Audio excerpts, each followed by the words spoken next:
Hello दोस्तों, welcome to Hindi code class. पिछले lecture में हमने पेमेंट माइक्रो सर्विस को कंप्लीट कर लिया था, जिसमें हमने entity, DTO, repository, service layer और कंट्रोलर सब कुछ बिल्ड कर लिया था। अब इसके आगे भी हमें एक बहुत ही इम्पोर्टेंट चीज इम्प्लीमेंट करनी होती है, जिसे कहते हैं पेमेंट गेटवे। इसलिए आज के इस लेक्चर में हम इस e commerce micro service application के अंदर रेजर पे पेमेंट गेटवे इंटीग्रेट करने वाले हैं। तो चलिए शुरू करते हैं। अब इसका कोडिंग पार्ट शुरू करने से पहले हम इसका फ्लो समझ लेते हैं। तो पहले कस्टमर हमारी वेबसाइट या ऐप पर आता है एंड कोई प्रोडक्ट परचेज करता है। वहाँ जैसे ही कस्टमर प्लेस ऑर्डर पर क्लिक करता है, हमारे ऑर्डर माइक्रो सर्विस के अंदर एक नया ऑर्डर क्रिएट हो जाता है। इस टाइम पर ऑर्डर का स्टेटस होता है क्रिएटेड, मतलब ऑर्डर बना है लेकिन पेमेंट अभी कंफर्म नहीं हुई है। देन ऑर्डर क्रिएट होते ही order micro service payment micro service को बोलती है कि इस ऑर्डर के लिए पेमेंट प्रोसेस स्टार्ट करो। अब पेमेंट माइक्रो सर्विस रेजर पे के थ्रू एक पेमेंट ऑर्डर क्रिएट करती है। ये ऑर्डर रेजर पे का इंटरनल ऑर्डर होता है, जिसमें अमाउंट, करेंसी एंड हमारा ऑर्डर आईडी मैप्ड होता है। अब ये रेजर पे ऑर्डर आईडी क्लाइंट को भेज देता है एंड क्लाइंट साइड पर कस्टमर अपना पेमेंट कंप्लीट करता है, जिसमें यूपीआई, कार्ड या किसी भी अलाउड मेथड का यूज करता है। अब यहाँ पे एक बहुत ही इंपॉर्टेंट बात आपको याद रखनी है, बैकएंड तब तक पेमेंट कंप्लीट नहीं समझता जब तक रेजर पे खुद उसको कंफर्म ना करे। ठीक है, इसीलिए जब पेमेंट कंप्लीट होती है तो रेजर पे हमारे बैकएंड पर एक वेब हुक कॉल भेजता है। वेब हुक का मतलब होता है रेजर पे खुद हमारे सर्वर को बोलता है कि पेमेंट सक्सेसफुली कैप्चर हो गई है या पेमेंट फेल हो गई है। अब वेब हुक रिसीव होते ही पेमेंट माइक्रो सर्विस पेमेंट का स्टेटस अपडेट कर देता है। मतलब अगर वेब हुक में पेमेंट सक्सेस आता है तो ऑर्डर माइक्रो सर्विस को बोला जाता है कि इस ऑर्डर को कंफर्म मार्क कर दो, और जैसे ही ऑर्डर कंफर्म होता है तो इन्वेंट्री माइक्रो सर्विस को ये सिग्नल मिल जाता है कि स्टॉक परमानेंटली डिडक्ट कर लिया गया है एंड इसी को बोला जाता है इन्वेंट्री कमिट। अब इसमें एक और सिनेरियो होता है कि मान लो वेब हुक में पेमेंट फेल्ड आ जाता है, तो उस केस में क्या होगा। तो अगर पेमेंट फेल होता है तो ऑर्डर को फेल्ड मार्क कर दिया जाता है एंड इन्वेंट्री सर्विस को बोला जाता है कि जो स्टॉक रिजर्व किया था उसको वापस सिस्टम में डाल दो। ठीक है, इसी सिस्टम को बोलते हैं इन्वेंट्री रोल बैक। ठीक है, मतलब इस पूरे फ्लो का मेन गोल ये होता है कि हमारा सिस्टम हमेशा कंसिस्टेंट रहे, ना एक्स्ट्रा पैसा कटे एंड ना ही स्टॉक गलत हो, चाहे पेमेंट सक्सेस हो या फेल। ठीक है, अब आपको पूरा फ्लो प्रॉपर समझ में आ गया होगा। इसके बाद हम कोडिंग पार्ट देख लेते हैं। तो यहाँ पर आपको एक चीज याद रखनी है कि रियल प्रोजेक्ट में पेमेंट गेटवे ऐड करने पर कोर बिजनेस एपीआई चेंज नहीं होती हैं, क्योंकि ई कॉमर्स एप्लीकेशन में पेमेंट सर्विस का रोल दो पार्ट में डिवाइड कर दिया जाता है। एक होता है इंटरनल पेमेंट मैनेजमेंट, जो कि हम ऑलरेडी कंप्लीट कर चुके हैं, और दूसरा होता है एक्सटर्नल गेटवे कम्युनिकेशन, जिसके लिए हम रेजर पे का भी यूज करने वाले हैं। ठीक है, तो इसके लिए हमें सबसे पहले एक डिपेंडेंसी ऐड करनी होती है अपने pom.xml में। ठीक है, तो यहाँ आप नीचे देखोगे तो आपको pom.xml मिलेगा, ये रहा। अब यहाँ पे हम रेजर पे जावा को ऐड कर लेंगे। तो यहाँ आते हैं और यहाँ कहीं पे भी कर लीजिए, यहाँ इधर ही कर लेते हैं। इधर लिखिए डिपेंडेंसी, इसमें दीजिए ग्रुप आईडी, फिर से टैग लगाइए एंड ग्रुप आईडी, इसमें दीजिए com.razor पे। इसके बाद लगा देते हैं आर्टिफैक्ट आईडी, तो यहाँ पे लिखिए टैग लगाइए, मतलब आर्टिफैक्ट आईडी, इसमें दीजिए रेजर पे जावा। इसके बाद देना होता है इसका वर्जन। तो आप यहाँ पे दो वर्जन यूज कर सकते हो, या तो आप 1.4.8 यूज कर लीजिए या 1.4.4। तो मैं यहाँ पे 1.4.4 का ही यूज करूँगा। तो यहाँ लिखिए वर्जन 1.4.4, इसको कर लीजिए सेव। इसके बाद बनाएंगे एक कॉन्फ़िगरेशन क्लास। तो हम आते हैं और यहाँ पे एक पैकेज बना लेते हैं, न्यू एंड पैकेज। इधर डीटीओ को हटाइए एंड यहाँ लिखिए कॉन्फ़िग। अब इसी कॉन्फ़िग पे आइए, राइट क्लिक करिए, न्यू एंड क्लास, इसका नाम दीजिए रेजर पे कॉन्फ़िग एंड फिनिश। इसमें सबसे पहले तो आपको एक एनोटेशन लगाना होता है, ऐड कॉन्फ़िगरेशन। अब इसमें हमें की एंड सीक्रेट का यूज करना पड़ेगा, एंड की एंड सीक्रेट को क्लास के अंदर नहीं रखा जाता। इसको रखने के लिए हम यूज कर लेंगे application.yml। तो application.yml बना लेते हैं, अगर नहीं बनी होगी तो यहाँ पे आते हैं एंड रिसोर्स के अंदर जाइए, और यहाँ पे आप देखोगे तो आपको application.yml नहीं मिलेगी, हमारे पास application.property है।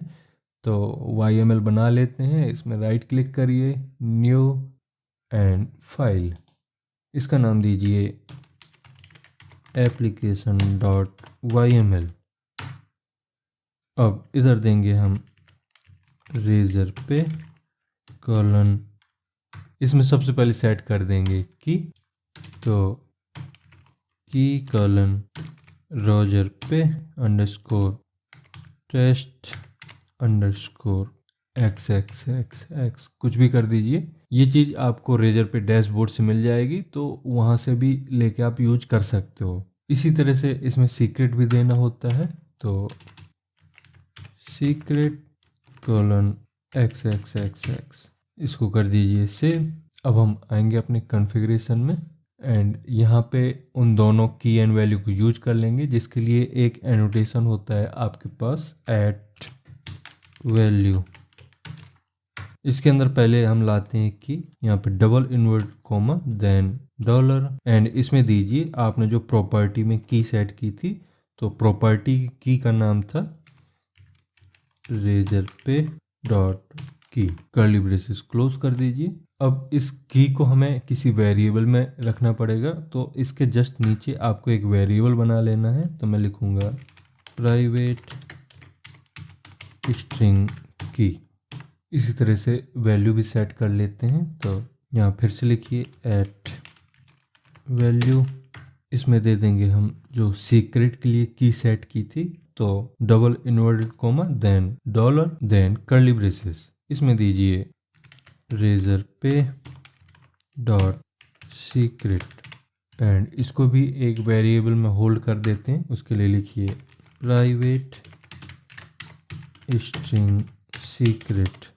अब ये दोनों एरर आ रही हैं, ये इस वजह से आ रही हैं क्योंकि ये लैम्बॉक वैल्यू हमें यूज नहीं करना है। लैम्बॉक यहाँ से हटाइए, हमें यूज करना है बीन फैक्ट्री एनोटेशंस को। तो इधर वैल्यू में इसको इंपोर्ट कर लीजिए, ये रहा बीन फैक्ट्री, ठीक है। तो ये भी बीन फैक्ट्री से आ जाएगा। अब एक बना लेते हैं बीन, उसके लिए यहाँ पे एक एनोटेशन लगाइए बीन, इसके बाद लिखिए पब्लिक। अब ये जो वैल्यू हमें रिटर्न करके देगा वो रेजर पे क्लाइंट टाइप का होगा, एंड रेजर पे क्लाइंट ही वो क्लास होती है जो रेजर पे से रिलेटेड सब कुछ हैंडल करती है। तो लिखिए रेजर पे क्लाइंट, इसका नाम दीजिए रेजर पे क्लाइंट। अब इसमें आ सकती है एक एक्सेप्शन, तो थ्रोस रेजर पे एक्सेप्शन। अब ये एक फैक्ट्री मेथड है, तो ये सिर्फ एक ऑब्जेक्ट रिटर्न करेगा रेजर पे क्लाइंट का। तो रिटर्न न्यू रेजर पे क्लाइंट, एंड इसमें पास हो गया की एंड सीक्रेट, एंड लास्ट में लगा दीजिए सेमीकोलन, ठीक है। तो मैं बता रहा था कि ये जो रेजर पे क्लाइंट है ये एक जावा एसडीके का मेन क्लास है जो रेजर पे ने प्रोवाइड किया है, एंड इसके थ्रू ही हम अपने इस स्प्रिंग बूट बैकएंड एप्लीकेशन से रेजर पे के रेस्ट एपीआई को कॉल करते हैं। मतलब इसको आप ऐसे समझिए कि ये जो रेजर पे क्लाइंट है ये हमारे बैकएंड एंड रेजर पे सर्वर के बीच का एक ब्रिज है, जिसके थ्रू ये दोनों आपस में कम्युनिकेट करते हैं। अब जब हम कम्युनिकेट मतलब जब हम रेजर पे ऑर्डर क्रिएट करेंगे तो वहाँ से कुछ रिस्पॉन्स भी आएगा, एंड उस रिस्पॉन्स को हैंडल करने के लिए हमारे पास यहाँ पे एक डीटीओ होनी चाहिए। तो हम एक डीटीओ बनाते हैं जो कि रेजर पे रिस्पॉन्स को रिप्रेजेंट करेगा। तो यहाँ पे डीटीओ चेक कर लीजिए, ये रहा डीटीओ, इसमें करिए right click, new and class, इसका नाम दीजिए गेटवे ऑर्डर रिस्पॉन्स।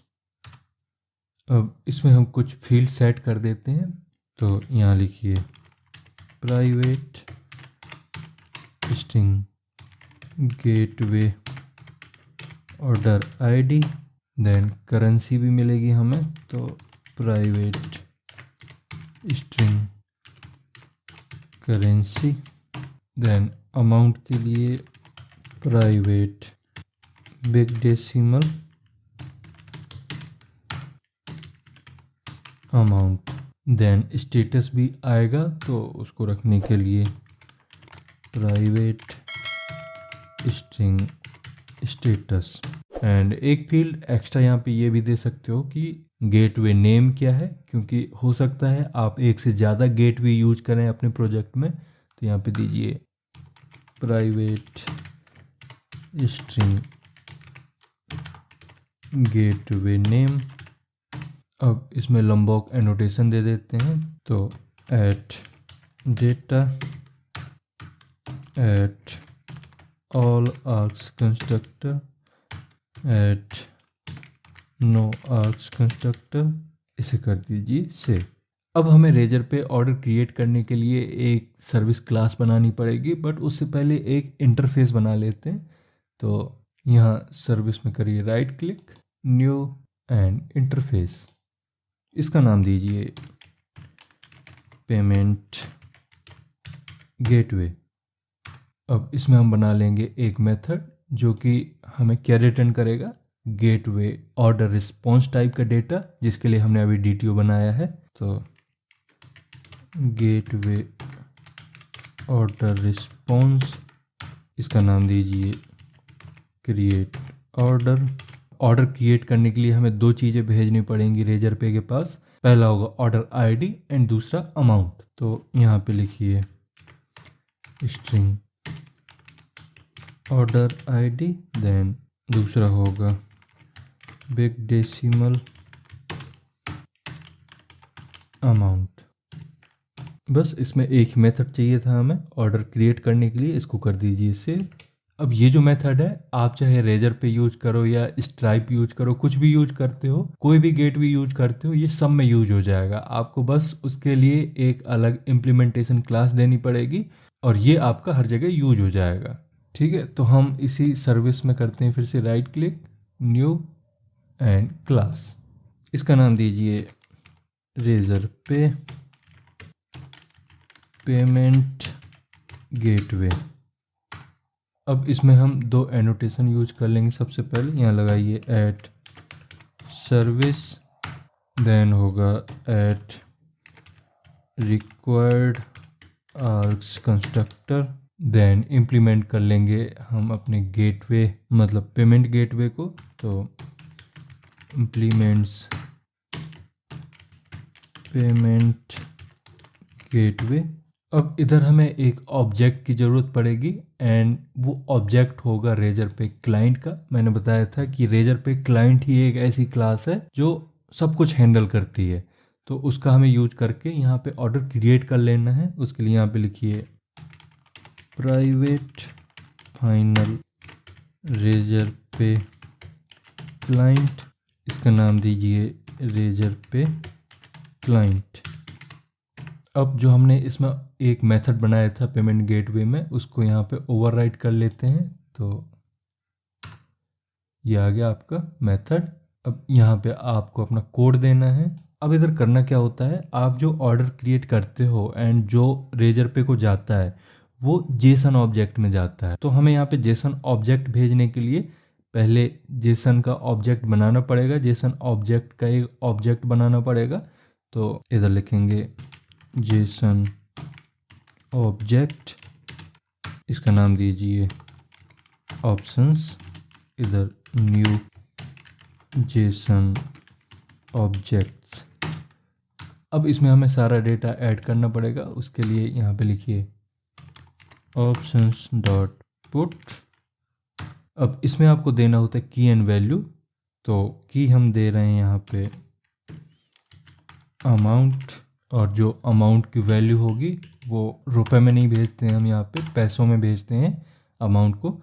तो लिखिए अमाउंट डॉट मल्टीप्लाई, इसमें दीजिए big decimal dot value of 100। ठीक है, तो ये हमारे रुपए को पैसों में कन्वर्ट कर देगा। मतलब कोई भी अमाउंट आएगा तो उसमें 100 का मल्टीप्लाई करके उसको पैसों में कन्वर्ट कर देगा। तो मान लो यहाँ पे यूजर 500 रुपये ऐड करता है तो वो पैसों में हो जाएगा 50,000। इसके बाद पुट करना है हमें करेंसी, तो ऑप्शंस डॉट पुट, इसमें दे दीजिए करेंसी एंड इसकी वैल्यू में दीजिए INR। इसके बाद सेट कर देते हैं ऑर्डर आईडी को, तो ऑप्शंस डॉट पुट, इसमें की का नाम देते हैं रिसिप्ट एंड इसकी वैल्यू में पास कर दीजिए ऑर्डर आईडी।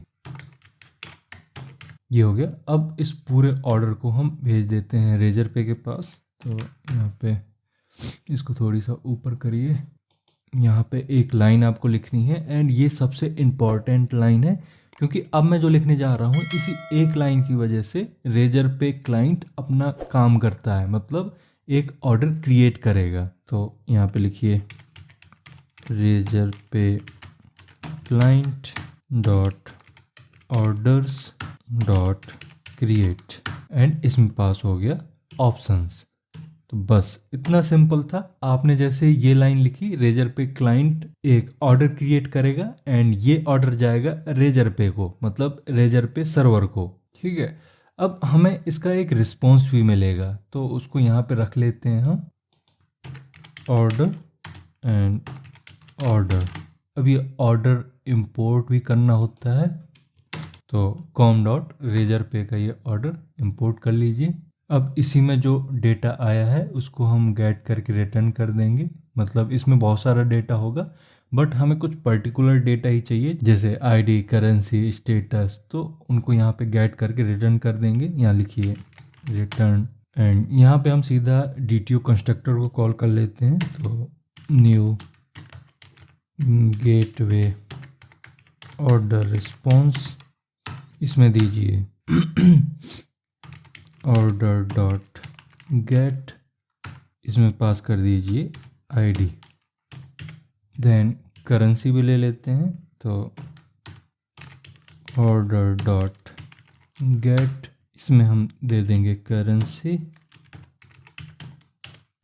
देन अमाउंट भी इसमें सेट कर देते हैं कंस्ट्रक्टर में, तो अमाउंट। देन स्टेटस, तो स्टेटस हम ऑर्डर से ले लेंगे, तो ऑर्डर डॉट गेट, इसमें पास कर दीजिए स्टेटस एंड लास्ट फील्ड बनाई थी हमने गेटवे नेम की, तो उसमें हम रेजर पे यूज कर देंगे।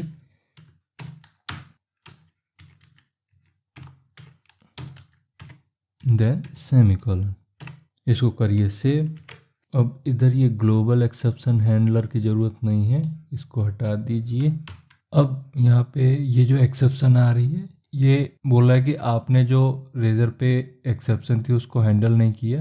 तो एक काम करते हैं, इसको हम ट्राई कैच के अंदर लिख देंगे। तो यहाँ पे लगाइए ट्राई एंड इस पूरे कोड को उठा के इस ट्राई ब्लॉक के अंदर लिख देंगे। Ctrl+X एंड इसको लिखिए ट्राई के अंदर एंड कैच में आते हैं एंड यहाँ पे लगा देते हैं रेजर पे एक्सेप्शन। इसमें हम थ्रोस कर देंगे इलीगल स्टेट एक्सेप्शन को, तो थ्रो न्यू इलीगल